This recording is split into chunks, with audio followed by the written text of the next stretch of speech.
All right, so today we will be making for you this delicious coffee cake. My favorite. This is so good. I tasted it before and I asked her, please make me another one. I like the cinnamon on it. It's so good, this cake. I love it. Let's get this coffee cake going. So I have here my wet ingredients first. I have 2 eggs. I have 3/4 cups of milk. Half of it is A2 milk and the other quarter is almond milk. I also have 1 teaspoon of vanilla. I also have 2 tablespoons of honey and 8 tablespoons of butter. And I have mixed that all together, and that's gonna be set aside until I'm ready with my dry ingredients. Now for the dry. I start off with 2 cups and 1/4 of almond flour, blanched of course.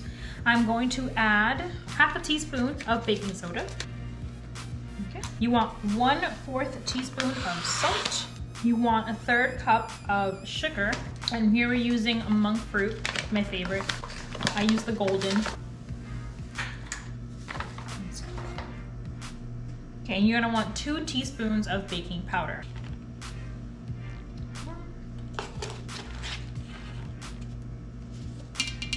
And of course, let's not forget the cinnamon. Now, I know some people will say, oh, I'll use this amount of cinnamon, this or that, but I love using cinnamon in this cake. So I am very generous with the cinnamon. I just go at it, you know.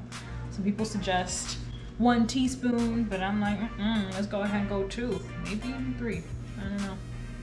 So here I've used probably like 2 teaspoons. Maybe 3, as I mentioned. So I'm gonna go ahead and stir these around. Then I'm just gonna add my wet ingredients and mix those together.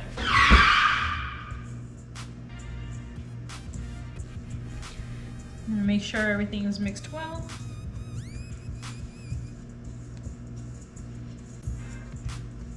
Let's go ahead and add our wet ingredients.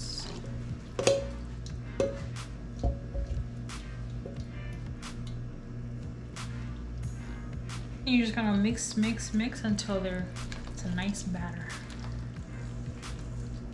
It's funny because my husband's been dying for this. You know, he's like, make me another cake, make me another cake. And well, here it is, honey. It's your cake. Now ladies, if you've got some babies at home, they're gonna love this cake. And as you can see, it wasn't very difficult to make. My only tip is, in my wet ingredients, I did melt the butter. Be careful when adding your cold ingredients, okay? Because it will harden the butter. All right, that looks pretty mixed. Pretty satisfied with the amount of cinnamon I've added. So once that is done, I'm gonna go ahead and transfer this batter into about an 8-inch baking pan. I'm using a Pyrex, so it's glass. But you're welcome to use any other material. I've set the oven to 350 already, and this is probably gonna take a good 25 to 30 minutes to fully cook. Before I enter that, I'm gonna go ahead and make my crumble for the top before you put it in the oven. So let's go ahead and prepare that. So let's go ahead and prepare the crumble. You're gonna need about 1/4 cup of chopped pecans. I did these by hand, but you're welcome to use a food processor if you have one handy. I also used more cinnamon, but that's like the best part of the coffee cake, right?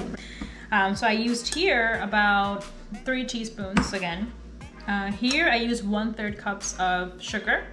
And for the base flour, I used the blanched almond flour, about 3/4 cup, maybe a little under, maybe like 1/2 cup.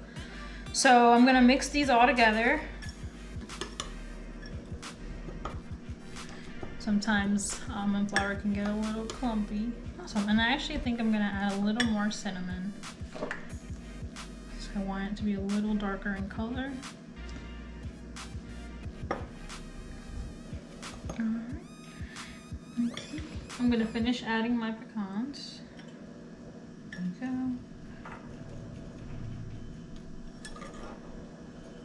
Awesome. So the last thing that you're gonna wanna add is the melted butter. I have melted about 5 tablespoons of butter, and now I'm gonna use it. I'm gonna add it slowly, and that's gonna help make them clump up into a crumble. And I'm just gonna add it slowly.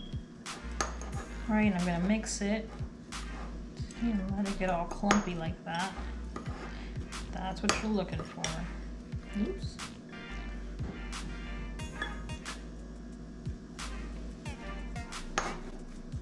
gosh, I'm turning into my husband, making a little mess here. What have you done to me? I mean, it's not cooking if you're not making a little bit of a mess, right? Make sure to really turn everything around. Make sure to get the bottom, right? Keep adding your butter, right?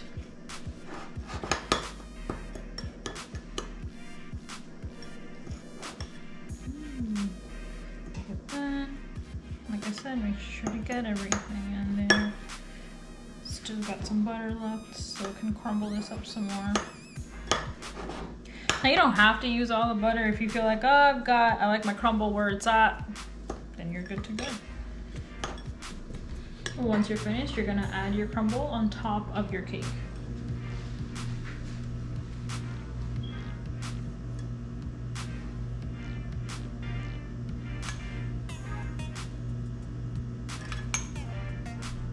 It's gonna be great. Alright, the last thing, I always leave a little bit of pecans on the side to top off cake, and then I add just a little bit more cinnamon.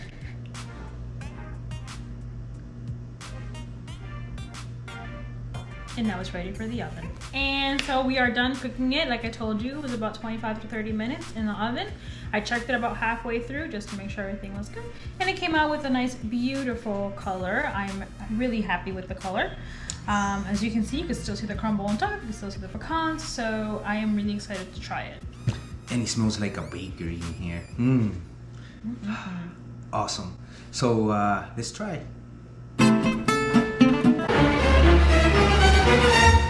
All right, now let's taste this coffee cake. Look at Man, I remember when I was little and I used to go and get a coffee cake, those little Debbie ones from the store for like a quarter. Oh my God, and they were so good. But now I got it homemade, nice and fresh, and lectin-free. Let's taste these. But first off, let's get the first taste to my wife. All right, first taste.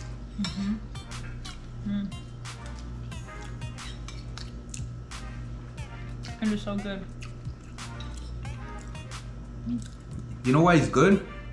Because you could taste the cinnamon for sure.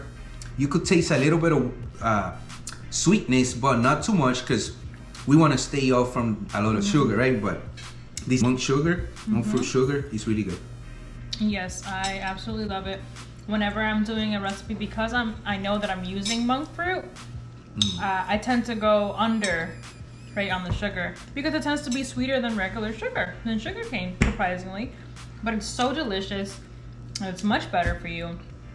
So I think that this is definitely a recipe I will continue to make because I know my husband's gonna love it. Of course, and you can't forget the A2 milk with it.